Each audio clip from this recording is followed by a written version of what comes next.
All right, guys, so welcome to our practice AP test 2 help video. So this is designed so that I'm going to go through one of the versions of the practice AP 2 test so you guys can kind of see where maybe you went wrong. Now, this may not be the version that you had, but that's okay. All the questions and the strategies you would use to solve them are the same, regardless of what version you had. So, without any further ado, we'll go ahead and get started here. Number 1, the number of gallons of water in a storage tank at time t in minutes is modeled by this function here on the interval from 0 to 5. At what rate in gallons per minute is the amount of water in the tank changing when t equals 3? So they're asking for the rate of change of this function, which means we need to find its derivative. So that's the first thing we'll do. Using the power rule, we can see that the derivative is negative 12t squared, and we want to find the derivative at t equals 3 minutes. And so we would just plug in 3. Following your order of operations, you should end up with negative 108. All right, move on to number 2. All right, so whenever you're trying to match a slope field to its differential equation, there are 4 things that you want to look at. Actually, there's 5 here, not 4. Are there parallel rows? So what do I mean by that? Are the slopes in the rows parallel? So for instance, just pick a random row here. Look at all the slopes in that row. Do they look like they're all parallel little lines? The answer is yes. Now when that happens, that means there is no x in the differential equation. There's no x. Why does it mean that? Well, because it doesn't matter if x equals negative 4, if x equals negative 2, if x equals 0, positive 2, or positive 5. It doesn't matter because the slope's staying the same no matter what x is, which means that x has no effect on the slope, and therefore the slope equation shouldn't even have an x in it. So if you have a parallel set of rows for every row, which we do here, then that means your differential equation does not have an x. And that's usually the best place to start is either this one or this one to answer the question because it can really narrow some options down. So for instance, I know that this is not an option because it has an x in it. And I know that this one's not an option because it also has an x in it. Now another thing you want to look for is, are there any parallel columns? And you guys might imagine what that means. If the columns are parallel, that means there's no y. Now in this case, if you look at our columns, the slopes in the column are not parallel. And so since these are not parallel, that means we do have a y. And so our differential equation should have a y in it. All right, next we want to go ahead and look and see where should the slopes be equal to 0. Well, what you could do is just take the top here and set it equal to 0 and solve. Anytime the top of a fraction equals 0, the entire fraction equals 0. So that means that either y equals 0, if you set that one equal to 0, or 4 minus y equals 0, which means that y equals 4 for this one. So there are 2 places where we would expect there to be 0 slopes. At y equals 0, which as you can see, it does look fairly flat here. I don't see any slopes at 0. And also at y equals 4, which is kind of hard to see, but it's up here. And that's also a place where there's 0 slope. So now that might seem helpful. You might think, okay, well, that must be the answer. The problem is if you did the same thing with this by setting y squared equal to 0 and 4 minus y equals 0, you're actually going to get the same 2 things. So even though, yeah, we found where the slopes are 0, unfortunately, that doesn't tell us which of these is the answer because they're both the same. The only difference is that this one is squared. All right, so let's go ahead and keep searching. In the same way that you look for 0 slopes, you can also look for undefined slopes. And that's where the bottom would equal 0. But in this case, you can't set the bottom equal to 0 because there's no variables there. So there should be no undefined slopes. Now, undefined slopes might be just a blank space on the graph, or they might actually just write it as a vertical line. Vertical lines have an undefined slope. But we don't have that here, so we can ignore it. The last resort, because it's the most time-consuming one, is just to test some positive and negative, or test some points to see whether they come out positive or negative. And so the best way to do this is just pick one point from each quadrant. So I'll pick one from up here, here, here, and here. Pick one from each quadrant and see which works. Now, let's go ahead and do this point up here. I chose the point -2, 3. Now, we don't really care what x is because our differential equation doesn't even have an x in it. So all I really care about is the -3. So let's plug it into the equation for b first. If I do that, let's see what I get. Oh, wait, that 3 is not negative. My bad. The 3 is supposed to be positive. Let me fix that. So it's above the x-axis. There we go. Well, I end up with 3/4. Now, I don't care about the number. I just care about whether it's positive or negative at this point. Well, let's look at our graph. Are these positive slopes in this area? Yeah. So it matches B. The problem is if you plug in this point over here, guess what? It comes out positive also. So once again, it doesn't help us know which one of these is right. So, but don't despair. We could try a different one of our test points because, as I said, we picked one from each quadrant. So let's try this one down here. Let's try -3, -2. Now, once again, we really don't care about the x value because our differential equations don't have x's in them. We just care about the y value. So now let's plug in a -2. If I plug in a -2, what happens? Well, this is going to be +6 times a -2, which is -12, divided by 4 is -3. So I should have a negative slope. And as you guys can see, the slopes in this area are negative. All right, let's try this one. If I plug in -2 to the equation for D, you're already probably going to see that it comes out positive. Doing this one, I end up with 24/4 equals +6. So I should, according to this equation, if this is the correct one, I should have positive slopes here, but I don't. And therefore, this can't be the correct answer. And so by the process of elimination, we end up with this as being our answer. Now, sometimes you get lucky, and you can find the right answer just by looking at these. Nice, fast, and easy. But as you go down these steps, you'll eventually be able to narrow it down. If you get to this point, unfortunately, that's just a hard one. But sometimes by the time you get past the first one or maybe up to the third one, you'll already have the answer. But it's a process of elimination, that's all. All right, so let's go ahead and move on to number 3. Okay, so number 3 can be broken up into 2 steps. Step 1 could be to find the k value. Step 2 can be to find the particular solution. And so those are going to be our 2 steps to do this problem. Okay, so let's read the problem and we'll see what we mean by this. The weight of a population of yeast is given by a differential equation, differentiable function y, where y is measured in days. The weight of the yeast population increases according to this function here. So this is the derivative, and this is the original function. So we have the original function, which tells us how much yeast there is, and then we have this derivative function, which tells us how fast the amount of yeast is changing. And k just represents some unknown constant. And that's their first task, is going to be to find that k. At time t equals 0, the yeast population is 100 grams and is increasing at a rate of 25 grams per day. Which of the following is an expression for y? To find y, we're going to have to do the particular solution. And so we have 2 steps.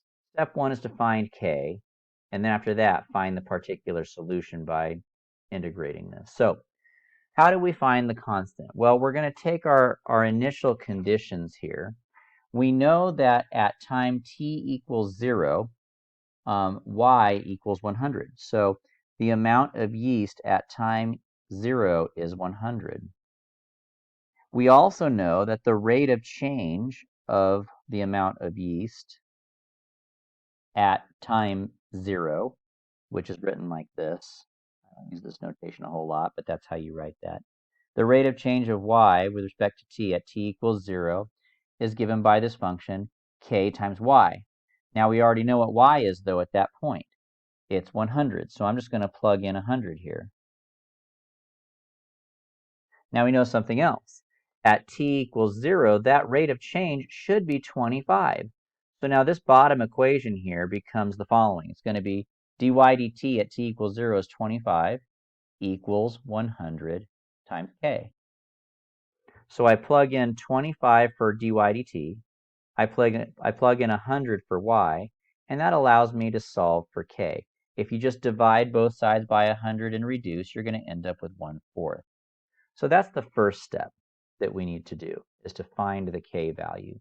The next thing we need to do is we need to find the particular solution. At that point, it's kind of old school stuff. And by the way, there was a typo on here. This is supposed to be a t, not an x. But how do you find a particular solution?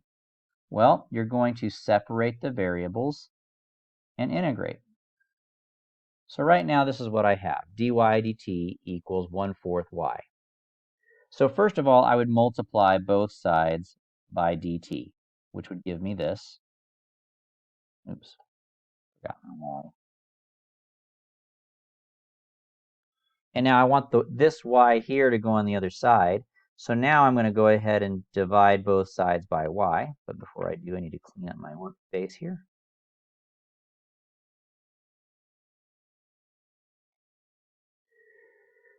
All right, so if I divide both sides by y, I end up with this.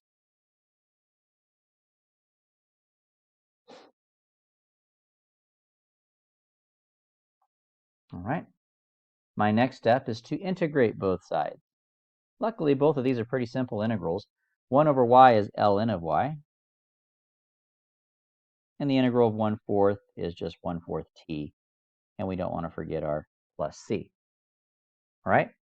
The next thing we're going to do is we're going to find our initial condition here, or we're going to use our initial condition to find c. So I'm going to plug in 0 for t, which is going to cancel that out, and 100 for y, which is going to give me ln of 100 equals c. So now my c value is ln of 100. So we'll go ahead and write that out now. So here's my particular solution, but the y is not solved for. But so far, this is what I have. ln of y is equal to 1/4 t plus ln of 100. And this y should have absolute value bars on it for now. The next thing we're going to do is we're going to make both sides a power of e. So that's called exponentiating both sides. So if I exponentiate this side and the other side, it would look like this.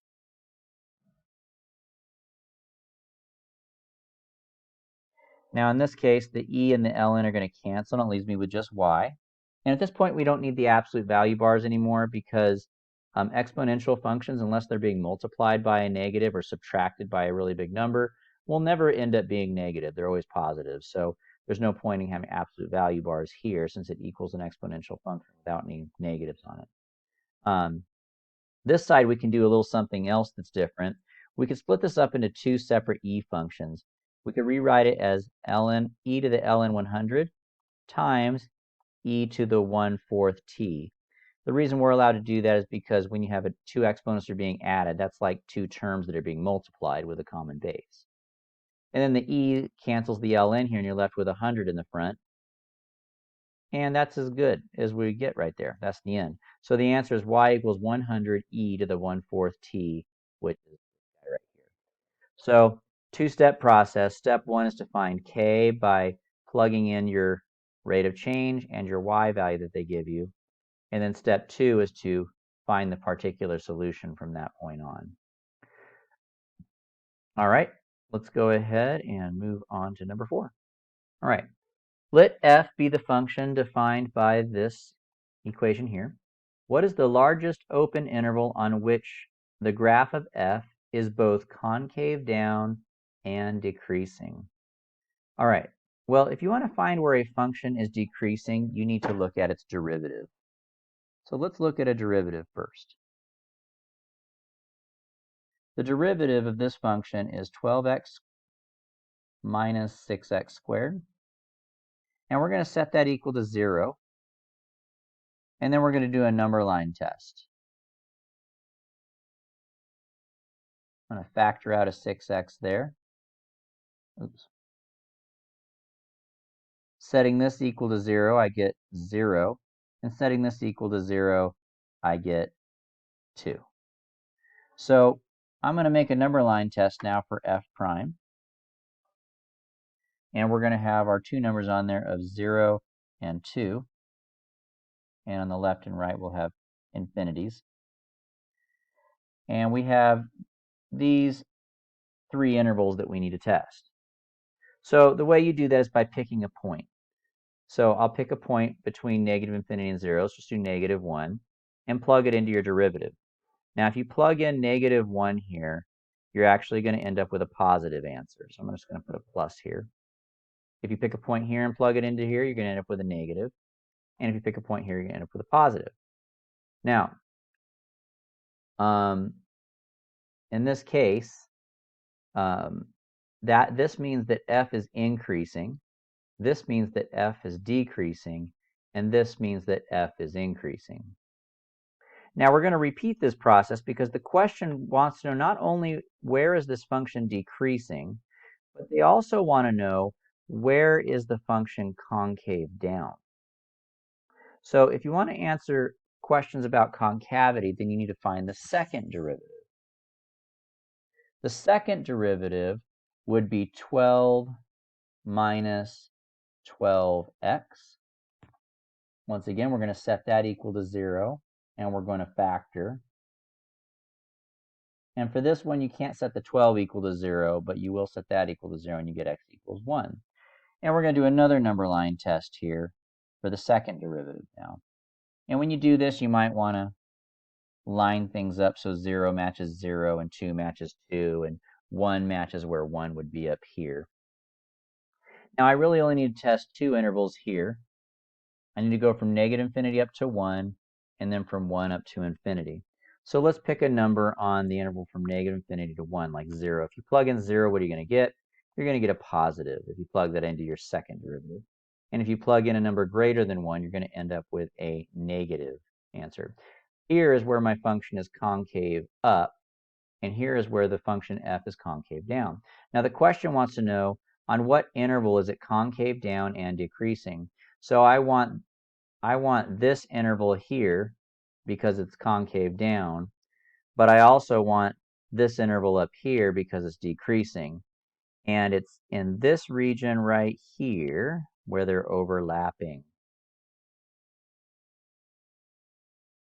In this region right here, the function is both decreasing because it's negative, the first derivative is negative, and it's concave down because the second derivative is negative. And so that's the interval from 1 to 2. And so the answer for this particular question is 1 to 2. All right. Number 5. A particle moves along the x-axis so that at time t greater than 0, its position is given by this function here. What is the first time t at which the velocity of the particle is equal to 0? So what I'm going to do is I'm going to find the velocity, which can be done by taking the derivative of this function, and then setting that velocity equal to 0 and solving for t.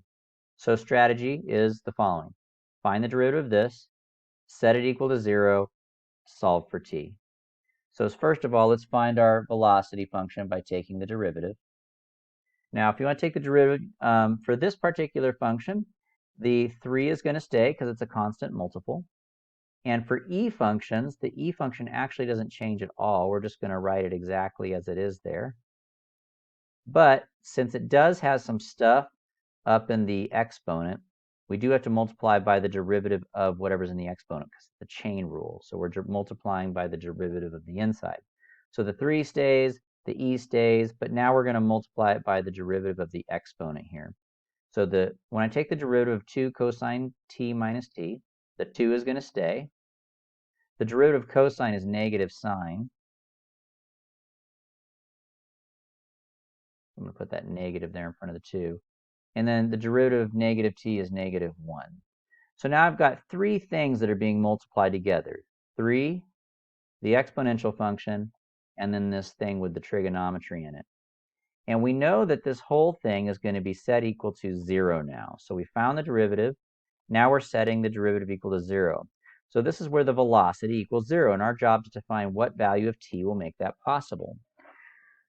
All right, well, what we do is we set each of these pieces equal to 0 and solve. Now, you're not going to set 3 equal to 0 because there's no t there, so we can ignore that.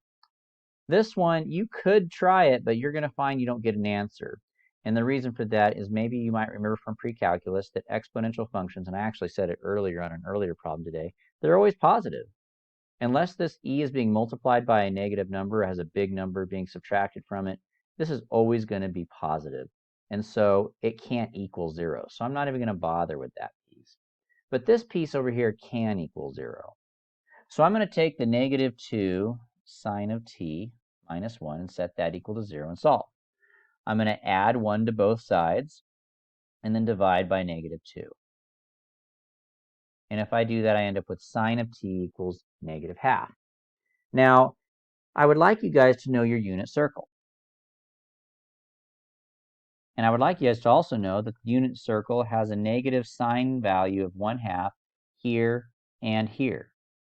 And we start here. So the first time it equals negative half is right there. And remember, they want the first time when it happens. So we don't care about the one over here. We want this one. And that is at 7 pi over 6. Now, if you guys aren't using your unit circle and memorizing that, well, that's not good. You need to start doing that because you will be taking a multiple choice portion of your AP exam and you're going to need to know these values. But for now, an alternative approach could be to just plug these numbers in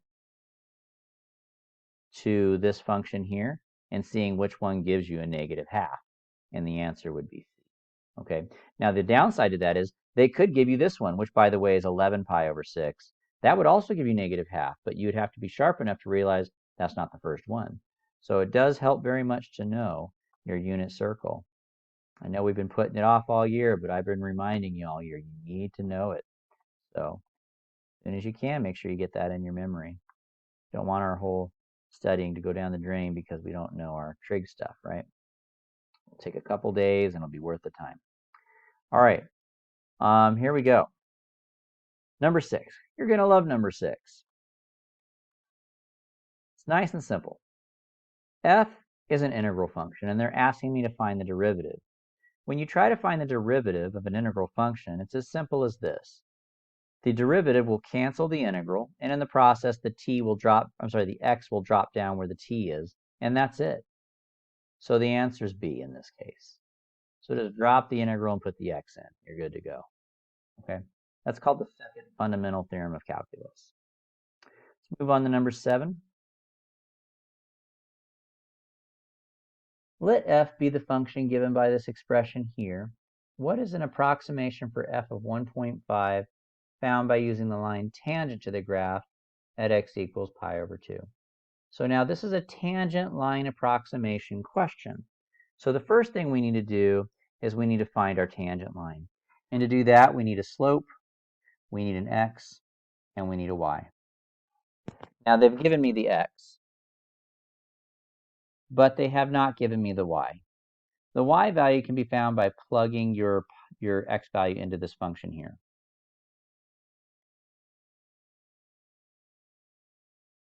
And surprise, surprise, we got more trig here, so sorry, my writing stuff is not working well. There's that. Cosine of pi over 2 is 0, and 0 times negative 2 is 0, so I'm just left with 1. So my y value is 1. Now to find your slope, though, you need to find your derivative of f. So I'm going to show my work over here because I don't have enough room on the other side there. The negative 2 is going to stay. The derivative of cosine is negative sine, which means that this 2 is now going to become positive. And the derivative of 1 is 0, so the 1 just goes away. And now to find our slope, I'm going to plug in pi over 2 into my derivative function.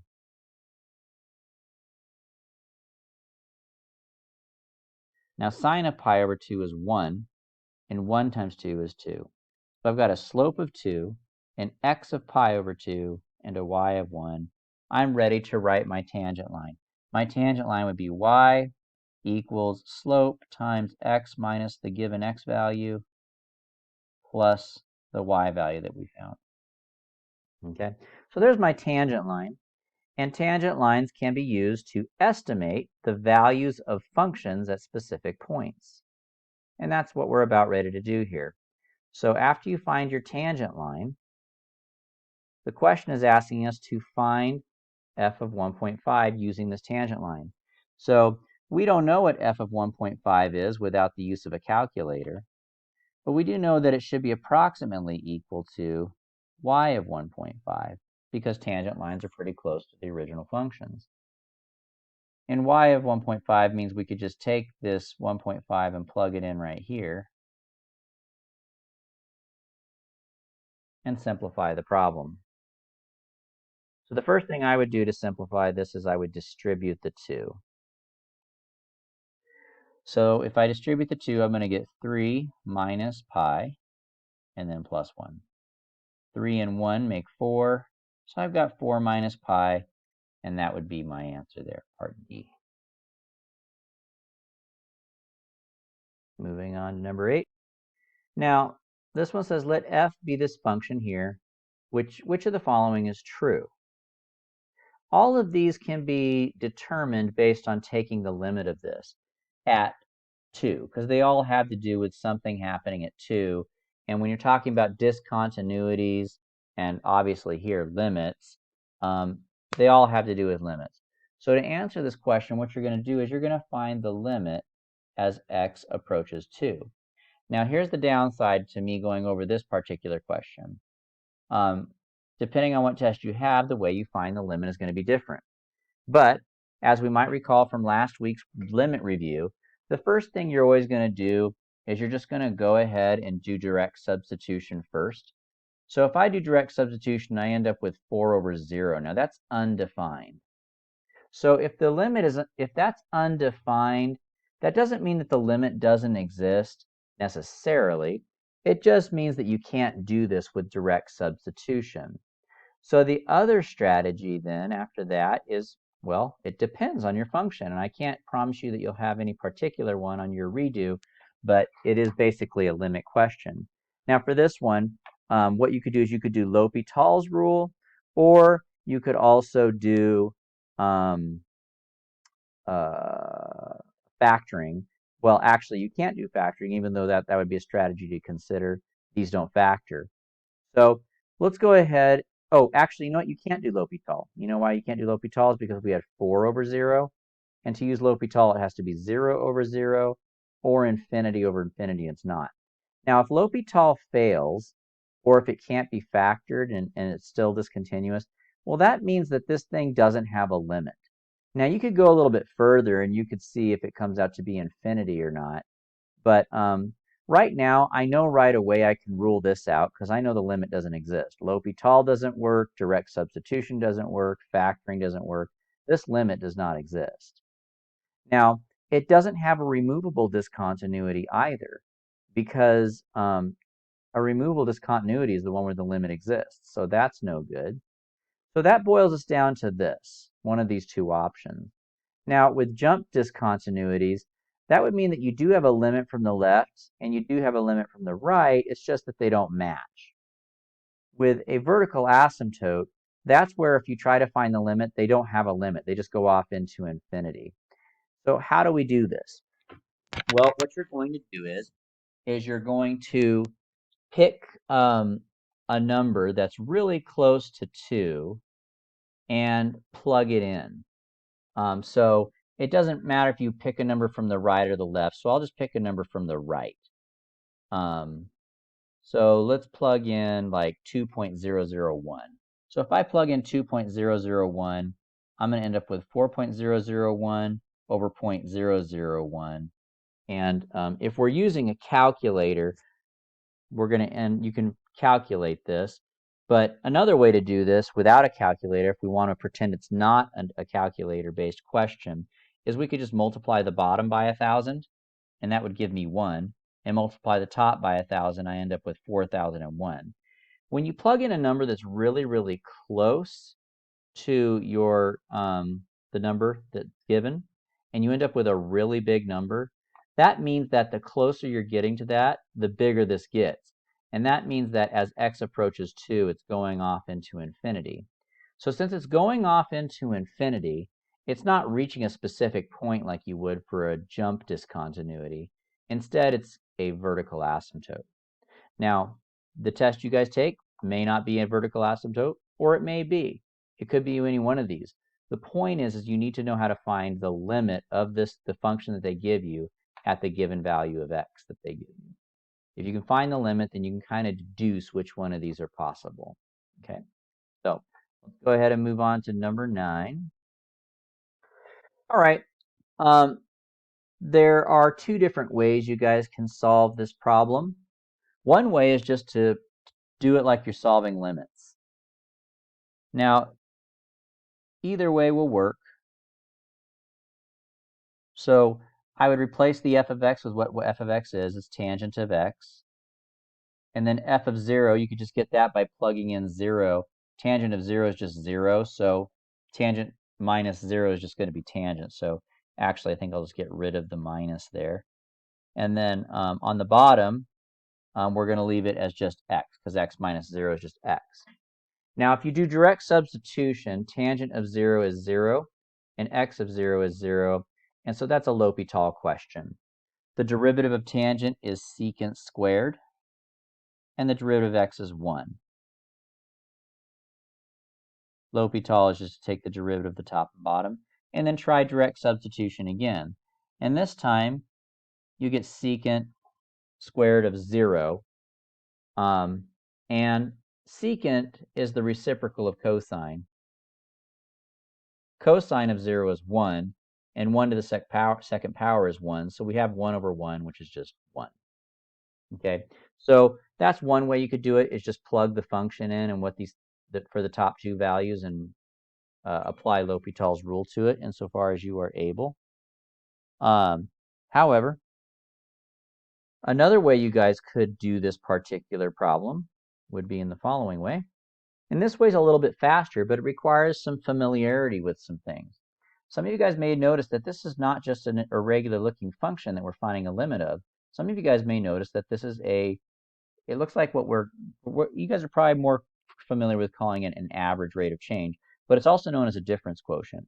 And when you take the limit of a difference quotient in this particular form, what that will give you is it will give you the derivative of this function at this value. Now, the benefit of recognizing that is instead of plugging in tangent and plugging in 0 and then doing L'Hopital and all that, you could just see, oh, well, all I need to do is take the derivative of this and plug in 0. So the derivative of tangent is secant squared, and then you just plug in 0. And as you guys can see, that's obviously going to give us the same answer because that was part of the result of doing L'Hopital for us. So it's a little bit faster if you guys recognize that, oh, that's the limit definition of a derivative there. We can go ahead and just use derivatives. So next one, number 10. Last one for multiple choice. Which of the following is a solution to this differential equation with this initial condition? Now, for this one, there's just different problems, and so I'll go through this, but honestly, we've been through this quite a few times, and I realize there's a lot of steps to this, but I really recommend you guys make sure that you know how to do these because they're worth a lot of points in FRQs. For multiple choice, I kind of see why you'd want to skip it because it's only worth 1 point and it's a lot of work. But man, you want to know how to do this stuff well because it's on FRQs and it's worth a lot of points. So the first thing you're going to do is you're going to separate your variables. So on this particular problem, you're going to multiply both sides by the bottoms 2y and dx. And if you do that, you end up with this, which has separated the variables for us. Got the y's on one side and the x's on the other. The next thing I would do is I would integrate. Now, once again, every test will be a little bit different. You have to know how to do your integration here. But the integral of this particular one is going to give me y squared. And the integral of this one's going to be x squared plus x plus c. The next thing we're going to do is we're going to plug in our initial condition, 0 for x and e for y. And that will give me e squared equals c. That almost sounds like Einstein's equation, doesn't it? Speed of light, EMC squared. All right. Anyway, next, we're going to go ahead and take this value for c, and we're going to go ahead and plug it in up here for the c. And now we have what's known as a particular solution instead of a general solution. But we always want to get y by itself, so we're going to square root both sides. Now, when you take a square root, technically you get a plus and a minus, but we're only going to keep the positive one for this particular problem. How do you know whether you keep the positive or the negative? Well, first of all, they don't even offer a negative option up here in the multiple choice, but also because the y value is supposed to be positive. If the y value is positive, then you wouldn't want to have a negative in the front.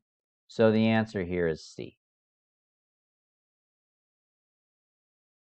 Okay, let's move on to FRQ number 1.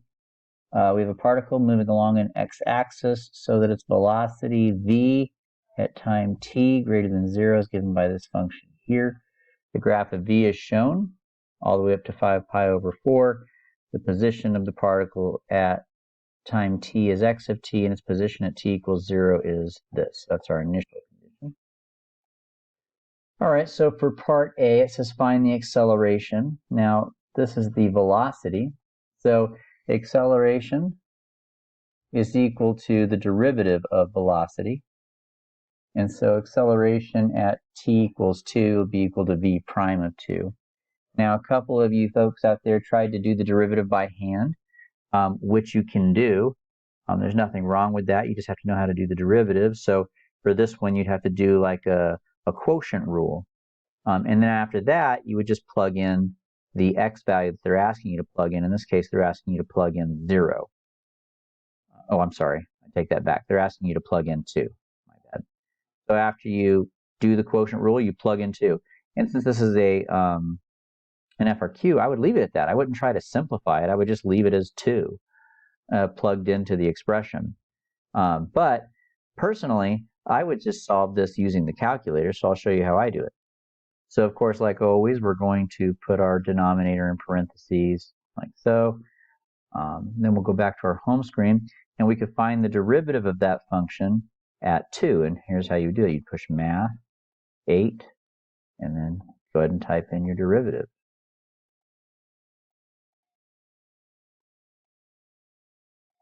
We want to do it at 2, so we plug in 2 there. And there's our answer.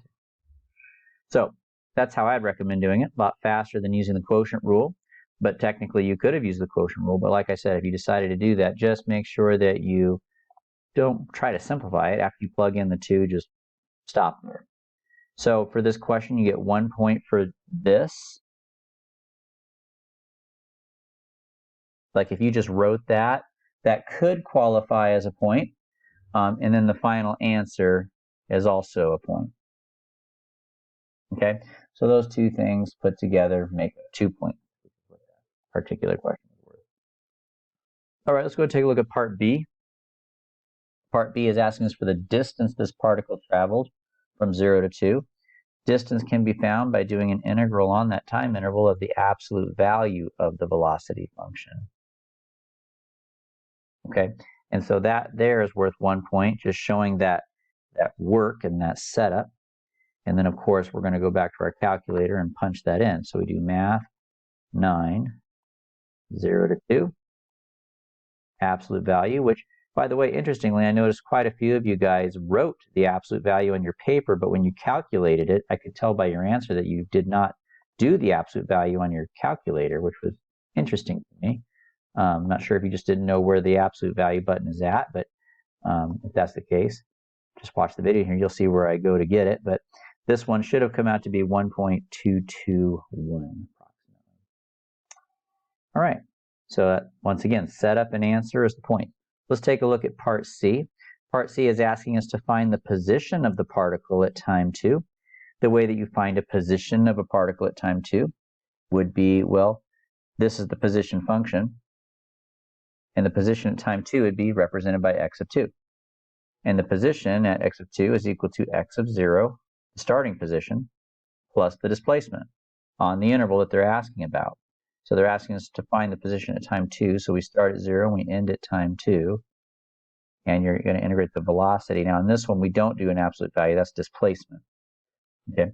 Now, You could skip this step here if you just remember that x of 0 is 2, tells us that right there. And then you can go ahead and just calculate it from there on your calculator. So we'll go ahead and do that, and we'll find our position. 2 plus the integral from 0 to 2 of our velocity. Oops, wrong button.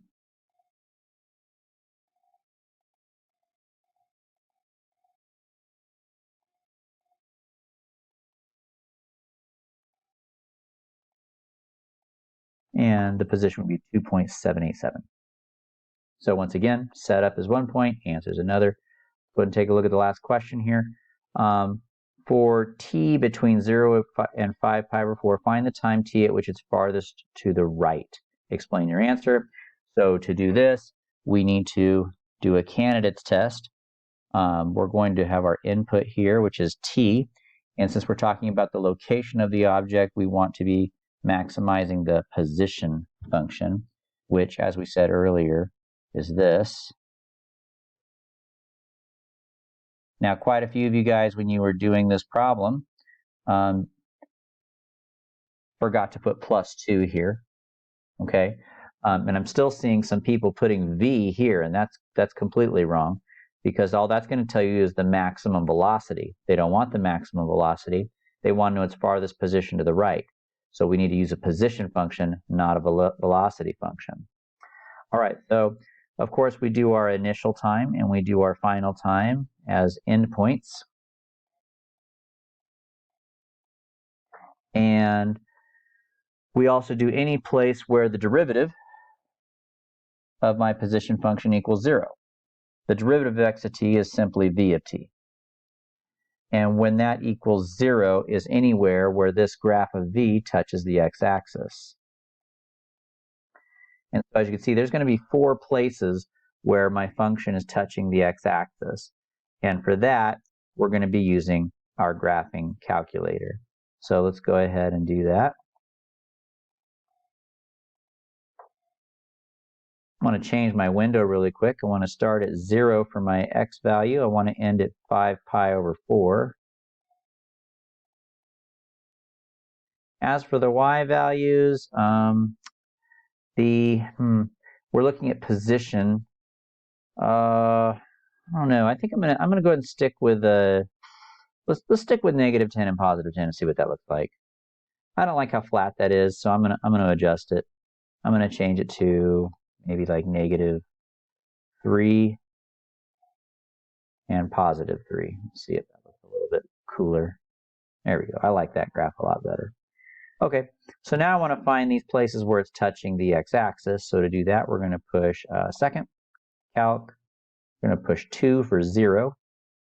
And we're going to scroll our cursor until it's to the left of the first root there. I'm going to push enter. And then we scroll until we're to the right of that first root, push enter, and then we push enter again. And our first 0 is at 0.7853. I'm going to store that. We can do that by pushing enter and then store, which sometimes for me on this calculator doesn't work. Just a second. Okay, and then after that you push alpha A, and then enter, and so it stores it there. Back to our graph, and we just repeat the process. So second, calc, 2 for 0, and we're going to keep looking for all the other zeros. So to the left, to the right, enter, and we're going to store it. Enter once, store, alpha B. Next. I'll go ahead and pause the video here and I'll find the rest. I'll show you all my answers in a moment. And these are all the values that are what we call the critical values, the places where the derivative of my position, in other words, the velocity, equals 0. Now on my paper, I'm just going to write A, B, C, D, but you would need to write on your paper A equals this, B equals this, C equals this, and D equals this if you're going to use the letters A, B, C, and D. I'm not going to do that myself, just going to make the point to you there. So we have the 4 points A, which is stored in my calculator, B, C, and D, but I'll say it again, make sure that if you use letters like this, that you write what they equal somewhere on your paper. All right, Now from here, now that I've found all of these, that's worth 1 point. Finding the beginning point, the ending point, and all the critical values. Next, we want to find all the positions, and that's worth a point. And the way that you're going to find the positions is by using the position function.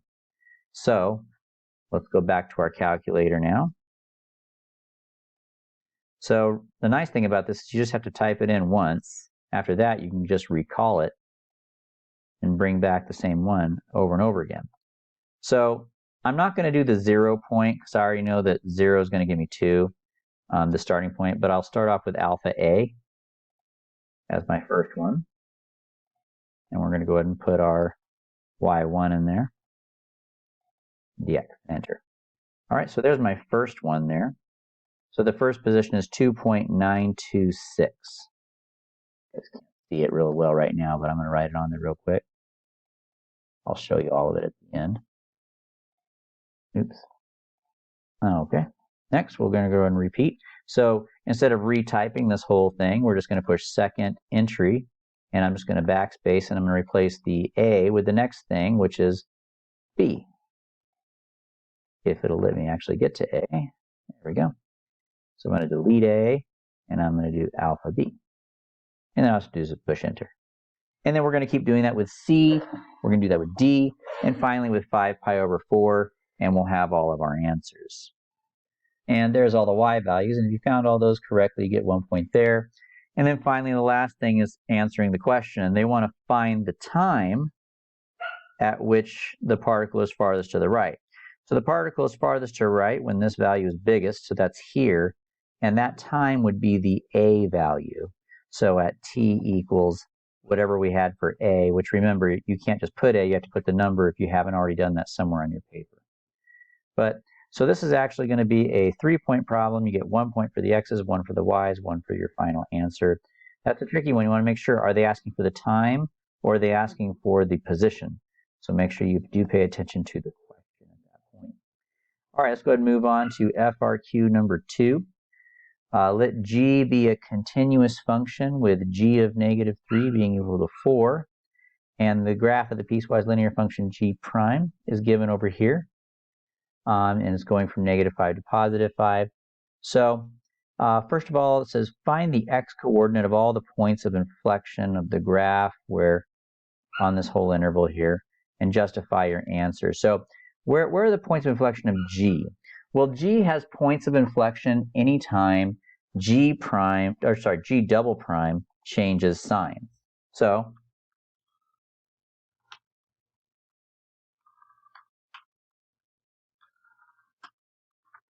now this is an important statement to write. Some of you guys are still just putting things like it changes its signs. If you do that, you get no credit. You have to say what's changing its sign. Is it g prime or g double prime? And when you're looking at points of inflection are when g double prime is changing its sign. You need to state that. Next, we would say where that happens. And that's a little bit more thing to think about there. This happens at x equals -3, 0, and 3. Now, why does it happen at those 3 places? Well, here's why. G is a function that we can't even see right now. This is a graph of g prime. And therefore, g double prime is the slope of g prime. And so the places where this graph is changing slope is here, because it goes from negative to positive, and here, from positive to negative, and also from here, from negative to positive. So basically, it's at the turnaround points, okay? And they don't have to be cusped. They could be smooth. The point is it going from negative to positive, all right? But that's your answer there. So explanation is worth 1 point. Identifying the location of those points is your second point. All right, let's go ahead and move on to part B.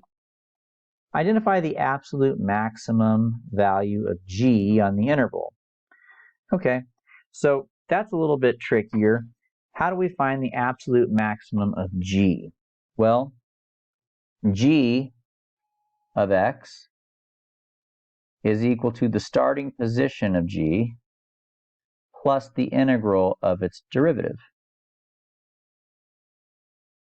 Okay, now according to the problem here.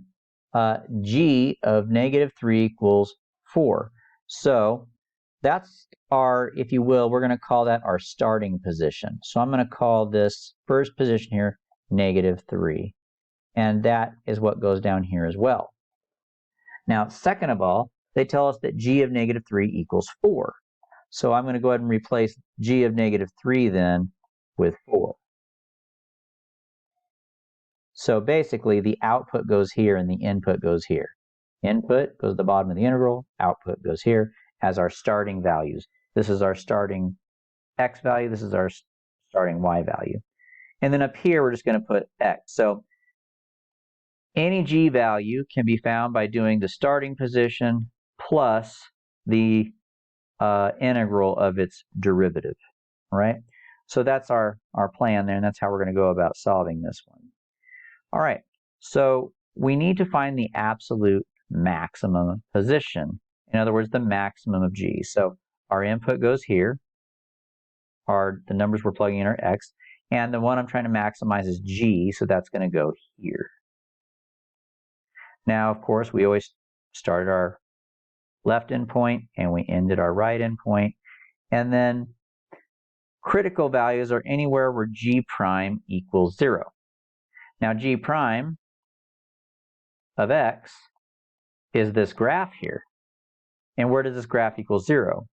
Well, it equals 0 right here, and it also equals 0 right here. All right, so we have two critical values. We've got -3, and I have this one, which is, according to this little note right here, 1.5. Now, just so you guys know, you don't really need to, when you're doing these absolute min and max problems, you don't really need to consider the places where the derivative equals 0 if it doesn't actually cross the x-axis. So to save time, I'm going to go ahead and get rid of that one. It has to actually cross the x-axis in order for it to actually end up being a candidate for a max or a min. And the reason for that is because when it crosses the x-axis, that means it's either a relative min or a relative max. And those are things that are possibly absolute extrema as well. But if it's bouncing, it's not a relative extrema. And if it's not a relative extrema, then it can't be an absolute extrema. So we really only need to look at this one. So let's go ahead and get started here. Let's start with something a little bit easier. Let's start with the 1.5. So the first thing I'm going to do is I'm going to plug 1.5 in for the x.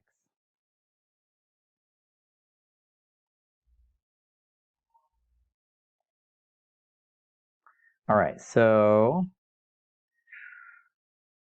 I'm going to erase x here. I'm going to erase x here. And I'm going to plug in 1.5. Now, I just know that's easier because I kind of know where the problem's going. But it doesn't really matter which one you plug in first. I just wanted to start with an easy one. I know this is the easier one. Okay, so first of all, 4 is fine. There's nothing I can do with that. But this guy we need to figure out. What is this? Well, that's the area under the curve from -3 up to 1.5. So from here to here. All right. Well, that's a base length of 3 plus 1.5. So that's 4.5 of the base. And the height is 3. And the way that you find the area of a triangle is you do 1/2 base times height. So we have 4 plus the area of that big old triangle there, which is 1/2 times the base times the height. And if we go ahead and calculate all that out, we get, and that's 10.75. So we'll go ahead and put that here. So that's the position of our function, or the g value, I should say, since we're not talking about a moving object here. But that's the value of g at that point. All right, and we're going to repeat that process now for 5. Let's go ahead and do 5. So now I'm going to plug in 5 for x, and we'll see what we get for that. Okay, so once again we have 4, and now I want to find the area under the curve from -3 to 5. We already know it from -3 to here that was 10.75, but now we need to go all the way over to here and get this area. Well, let's go ahead and do that. So I have a little triangle down here. That triangle is 1.5 times 3 cut in half. So let's go ahead and start writing this stuff down because there's going to be a lot to calculate here. Well, not a lot, but a little bit more than usual. So we have our 4, that's still going to be there, plus this little triangle, which is 1/2 the base, and the base of this triangle is 1.5, and then the height is 3. But we have to remember something. Since that's underneath of the x-axis, that's going to be a negative area, so I'm actually going to end up subtracting that. Okay? Same thing over here with this trapezoid, so we're going to end up subtracting the trapezoid. So we do 1/2 the height, which is this distance here. So height over 2 times the sum of the bases, which are 3 and 2. So both of these were negative because these two shapes were below the x-axis. So let's go ahead and calculate all this and see what we get. Actually, before we start adding these up, I forgot. That's just these two things down here, right? This triangle, this, but we're going from -3 up to that. So we have these two shapes here for these two, but I forgot about this guy, which is the 10.75. So we have to include that also because we're starting from here, going to 10.75, adding another triangle and adding another trapezoid. And that's what we'll add all together. All right, so there's my answer for that, and I put it there. And now we got to do the -5, so let's go ahead and do this one more time.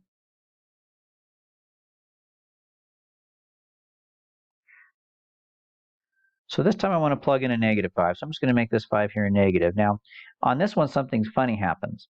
We have our 4, but I need to reverse these limits because -3 is bigger than -5, and when they're backwards like that, we have to reverse it.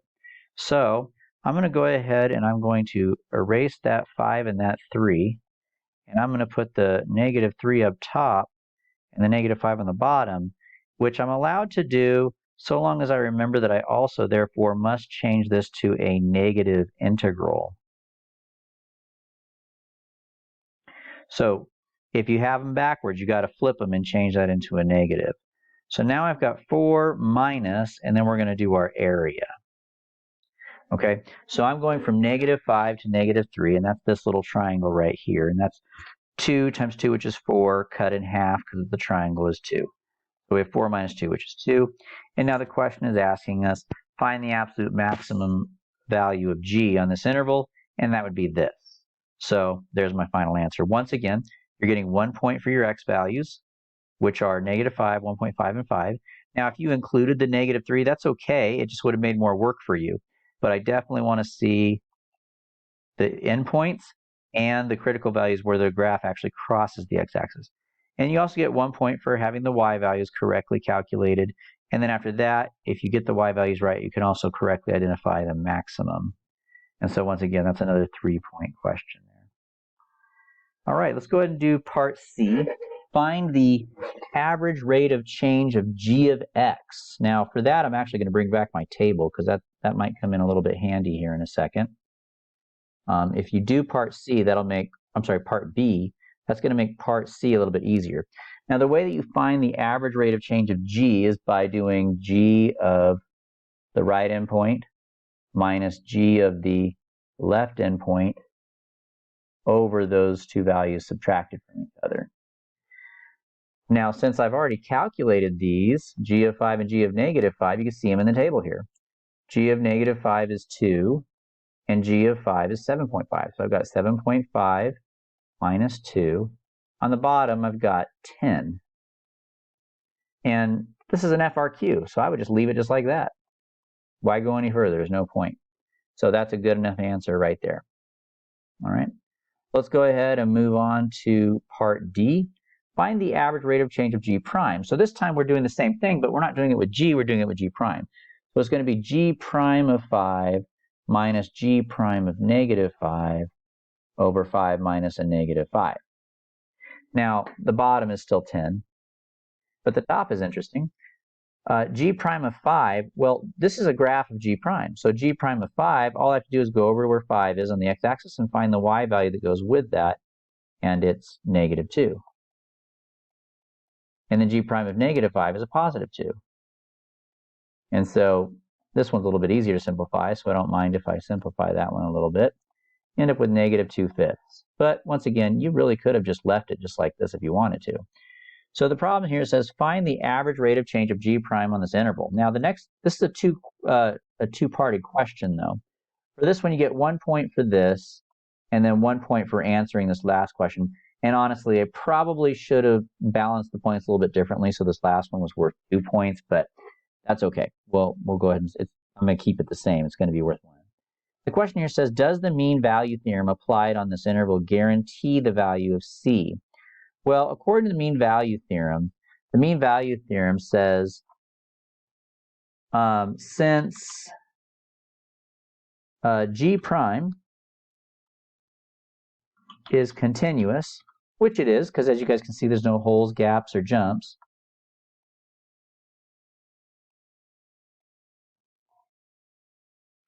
And differentiable, which it's actually not, because there's cusps.